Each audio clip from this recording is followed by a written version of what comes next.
Yo, in this video, I'm going to show you the mindset that changed my life. Now, it goes like this. I know I will succeed. You see, right now, there is a version of you you are avoiding becoming. Not because it is impossible, but because it's uncomfortable. So you wait. You wait for motivation, for clarity, for the right moment. But deep down, you already know it's never coming. It's either now or never. So just think about what happens when you remove the option to fail. When you remove plan B, when you just have one single plan, one way to make everything work, and you have no other choice but to just make it happen. Think about the motivation switch when you just know that you have to succeed. You know that you will succeed, that you have no other choice than to just make it happen. I remember when I dropped out of uni, when I left everything behind, when I just left my old life, just to pursue my YouTube passion and just make my dream come true. I had no other choice. Succeeding and getting to the next step and getting the results, it wasn't a privilege, it was a necessity. I needed to make things work. I needed to see the result more than I needed to breathe, more than I needed to do anything else. And I had such a strong drive, such a strong motivator, and that's exactly why it worked. It worked because I didn't have a plan B. I knew that I was gonna succeed, and I knew I was gonna do whatever it takes to get there. You see, every day I wake up and I win. Not because it's easy, not because I was given a gift or talents, but just because I decided to. I decided to make the choice to be like, I'm gonna win. I don't lose. And that's a mindset that changed my life. Now, if you want to change your life with this video, then grab a notebook, grab a pen as well, and start taking notes. And let's go to part number 1, because I'm about to show you the mindset that makes success inevitable and automatic. Part number 1, the shift from should to must. Tony Robbins. You see, Tony Robbins, you probably heard of him. He is a big figure in the self-improvement space. He's been there for a long time. Now, his ideology goes like this. You do not get to your goals, you get to your standards. Now, everybody has a list of things that they should do, right? Oh, they think I should lose weight. I should start a business. I should, get to my goals. But you see, the human brain doesn't actually act on shoulds. It just acts on musts. So the hack and the trick here is when a goal becomes fundamental to your survival, when it becomes a fundamental standard of your identity, then your brain always finds a way to follow through, right? If there's a will, there's a way. You see, you don't kind of want to pay rent, you have to pay rent, and then you always just end up finding the money anyway. The reason why you are not achieving your goals as fast as you'd like to is because you think that you should, but there is no must, there is no necessity. You literally just don't have enough pressure between you and where you have to go. You see, we all know that pressure creates diamonds. So the number one thing here is take your biggest goal, write it down with the notebook that you have in front of you, and now take away the safety net. Tell your brain this is no longer a preference, it is no longer a wishful thinking, but it is an absolute necessity for my survival. I need to make this happen. You don't understand, I need to make this happen. And the idea of failure doesn't even enter my consciousness. That is the difference between the bottom 99% and the top 1% of people. That is the difference between people who never achieve their goals and people who only achieve their goals. And that is the difference between you and the life that you know you want to live. Now, comment down below one thing, one goal, or one habit that you have to achieve. Not that you would like to, but that you need to achieve this year. Like your life depends on it. Now, if you're watching this video, then it is by no coincidence. The hunger you have is rare. And I'm glad you're here watching these videos, but I also want you to take the action. So part number 2, definiteness of purpose and burning desire. Napoleon Hill. You see, a wish changes nothing, but an obsession changes everything. I remember how badly I wanted to succeed, how badly I wanted to get to 100k subs, how badly I would think about this social media dream of mine. I was just posting videos and doing all the things, and even like when it comes to physique, going to the gym and getting better, looking better and feeling better. I remember I had a list of goals and I just wanted to achieve them, and I just couldn't stop thinking about them. I had this obsession and this drive, and that's exactly what Napoleon Hill talks about. If you haven't read Think and Grow Rich,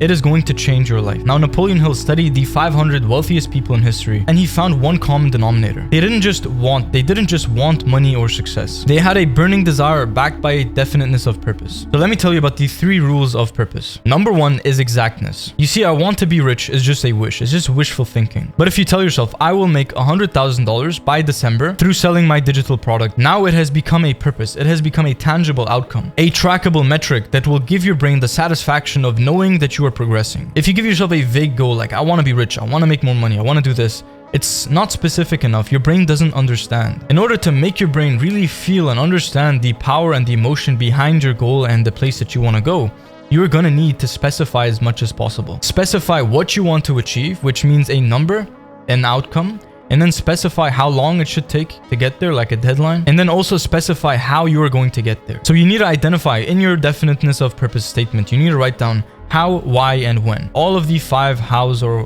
wise or whatever you learned in school, because this makes it specific, it makes it tangible so your mind can understand. Now, number 2 is the price. Over here, you must define exactly what you want and also what you're willing to sacrifice in order to get it. So are you willing to sacrifice sleep? Are you willing to sacrifice the extra Netflix TV show, the comfort? Are you willing to sacrifice weekends to get to your goal, to achieve everything you want to achieve? Because you cannot get something for nothing. Everything requires a trade-off, right? If I say yes to going out with my friends at 7 p.m. tonight, I'm saying no to the work block I would have done between 7 and midnight. It doesn't mean it's a bad thing. It doesn't mean I shouldn't say yes or I shouldn't say no, but it just means you have to understand that everything has a trade-off. If I spend a whole day playing chess, then I'm saying no to everything else I could have done in that same time, in that same day. So everything you give has an output. Every input creates an output. If you want to improve your output, meaning the results, the outcome, the way you live your life, the amount of money you make, your mindset, your discipline, your character, your confidence, whatever output you desire, if you want to change that, you can't change the output,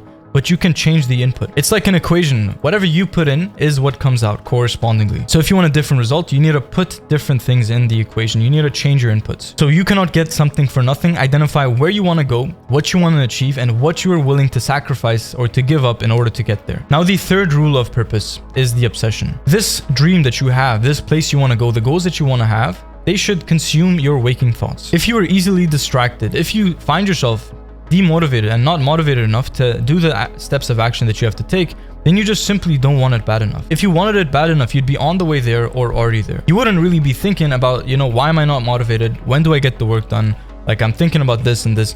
You would just get the work done because you have to. So if you are easily distracted, it means your desire is just simply not strong enough. And I can't tell you or teach you how to be hungry, how to want success so badly that you have no choice but to make it happen. I can't teach you how to have this drive and this intense obsession with your goals. That is just something you're gonna have to figure out alone, but I can tell you from experience that for the past 4 years of my life, I had this strong obsession and drive to achieve success, to live a life of freedom, to achieve my goals, to become independent, to do the things that I want to do, to look better, to feel better, to become a higher value person. And over time, just because of thinking about all these things, I created the reality in that sense.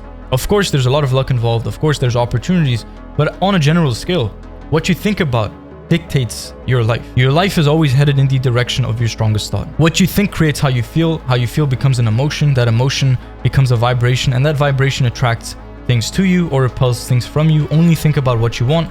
Never speak or never think about what you don't want. Now, a quote by Napoleon Hill: whatever the mind of a man can conceive and believe, it can achieve. Now, if you're enjoying this video, then subscribe to the channel and let's go to part number 3. Auto-suggestion, hacking the subconscious. You see, your brain believes whatever you tell it with 2 things, with repetition and emotion. If you repeat something to yourself, but there's no emotion behind it, then it's not going to get into your subconscious. You see, the subconscious mind does not know the difference between something that you so strongly visualize and what happens in real life, between a real event and an intensely imagined one. If you tell yourself you are a failure, your brain is going to look for evidence everywhere and in all places just to prove yourself right. But if you tell yourself you are a success, if you tell yourself you are lucky and things just work out for you, then your brain is going to rewire its neural pathways just to find evidence to prove that claim correct. Now, let me tell you about the auto-suggestion protocol that I've been using myself that has changed everything for me. So number 1 is read your definiteness of purpose protocol every day. Ideally, you want to do this twice a day, and most importantly, you want to do it first thing in the morning and last thing before you go to sleep. These 2 times, the first hour of the morning and the last hour before you go to sleep, these are the times where your subconscious mind is most susceptible to changing beliefs. This is where you can dive and tap into deep levels of your mind to change your limiting beliefs, remove your limiting beliefs, remove energy blocks, remove subconscious blocks so you can make success easy. Number 2, you must read it with intense emotion. The definiteness of purpose statement that we wrote in part 2, this is so powerful and this is going to change your life. But reading words mechanically, just like reading it just to read it, isn't going to do anything. It's useless. You're going to read it with emotion. Every time you read this statement, you need to feel what it feels like to achieve that goal. If your goal is a money goal, then just write down, I will have made this amount of money by this time doing this and this. And then when you're writing that down, just feel the freedom associated with having all the money in the world. Feel how good it feels, how powerful you feel, how amazing that like sensation is of like, I can do anything. I don't have to work. I don't have to trade my time for money. I have all the freedom in the world. You must feel the success before you have it. That's a rule of thumb. And the third thing here is repetition plus emotion equals belief. Belief equals action, and action equals reality. You see, I always had this self-image of, you know, success is easy, money is easy to make, everything goes my way, I feel lucky, I'm so blessed, I'm so grateful for everything. And just this high vibrational state, I always had this. I trained my mind and I programmed myself to always think like this. And because of that, I've been seeing more results, been improving my life, and everything has become better. But for some reason, I had a phase that lasted a couple of weeks where for some reason, a few uncertainty, like a few external events, a few things that happened, a few obligations actually pulled me out of this state. So basically, I went from this high vibrational state to this low vibrational state in the span of just like 1 week because of a couple of things that happened. And I caught myself there and I had to bounce back mentally. I had to take myself like from this place and I had to be like, this is not you. You know, you have to get back to that high vibrational abundant mindset, because that's the mindset that makes goals easier, that makes you more consistent, more disciplined, and just makes you enjoy life. And honestly, that was a very good experience because it taught me the power of beliefs. It taught me like the value of keeping your mindset and your beliefs and your identity strong no matter what happens in the external world. You cannot let external events move your inner world. Your inner world is your power, your beliefs, your conviction, and your self-image. Everything matters, man. Like everything from how you think to how you feel to how you talk to yourself, your mental dialogue. All of these things, they dictate your life. They dictate your results, how much money you can make, the shape that you're in, what success you can achieve. So I know you have all these goals and ambitions, and I know you want to achieve great success and just push the boundaries of what you can achieve. And that starts with your mind. Now, if your mindset aligns with mine and you want to join 190 plus members inside of Discipline OS, then start Project 30 with us today. Click the link in the description below and watch that video over there to unlock the rest of the site. And now remember, a bad workout always beats a skipped one. Take care and you got this.